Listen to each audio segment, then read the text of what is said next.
Selamat pagi, selamat siang, selamat malam. Kembali lagi di podcast ini. Jadi hari ini saya sebagai host, sebagai narasumber akan menjawab pertanyaan dari dua budak di samping saya ini. Nama saya Asyam. Nama saya Rismon. Nama saya Kel.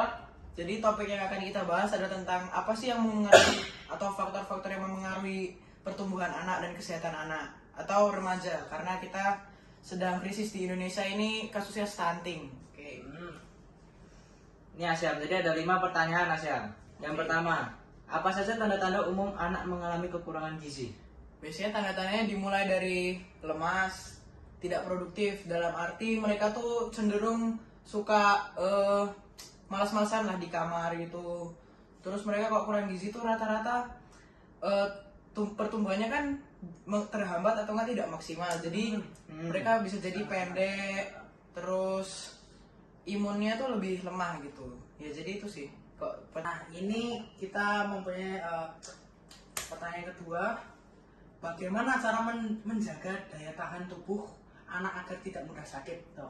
Nah, ini kan kita ngomongnya daya tahan tubuh kan. Ya. Nah, kok daya tahan tubuh itu lebih ke aktivitas sehari-hari dan gizi yang masuk ke tubuh gitu. Jadi terutama ya kalau kita misalnya makan yang baik itu pasti kesehatannya tambah kuat. Nah, yang kedua selain makan yang sehat, karena kok makan doang kan kita jadi obes nanti ya. Oh, iya. Nah, itu kan juga salah satu masalah yang di Indonesia. Ya, jadi kita makannya pertama harus seimbang. Karbo, protein, lemak, Amin ya. ya kok vitamin tuh didapatnya lebih dari buah-buahan seperti itu atau enggak suplemen.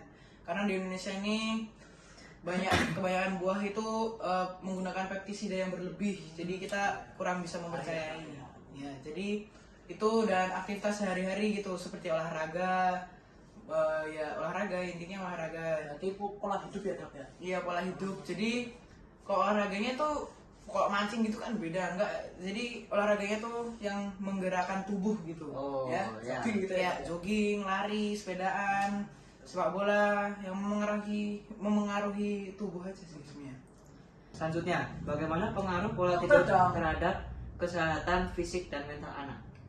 Jadi pola tidur itu sangat penting karena pada jam-jam tertentu itu pertumbuhan kita akan skyrocket ya, karena itu waktunya dimana hormon-hormon bekerja.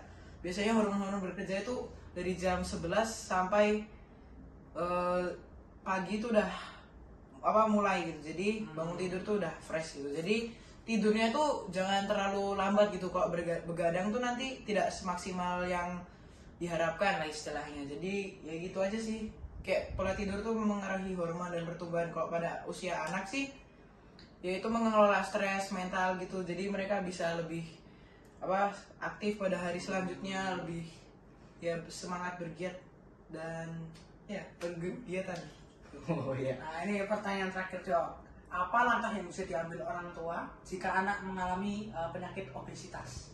Oke, jadi ini agak kontroversial ya, tapi obesitas tuh pada usia yang masih di bawah seperti 10 sampai 13 atau enggak 9 sampai 13 itu ya dipengaruhi karena orang tuanya, karena pola hidup orang tuanya juga nggak sehat gitu, terus anaknya jadinya mengikuti dan kayak gitu. Jadi untuk kasus obesitas dianjurkan sih mulai istirahat dan menjaga pola hidup yang sehat gitu dengan cara beraktivitas setiap hari itu, Seimbang ya dok ya. olahraga, terus makannya tuh jangan, kok biasanya kan di sini kasus yang banyak kan UPF kan atau ultra processed food. Nah itu harus dikurangin itu. Terus lebih cenderung makan real food kayak daging gitu, sayur, buah, terus telur. Itu tuh baik buat badan. Terus kita juga lebih banyak aktivitas di bawah matahari pagi karena itu dimana UV-nya paling rendah dan vitamin D yang diperoleh bisa maksimal.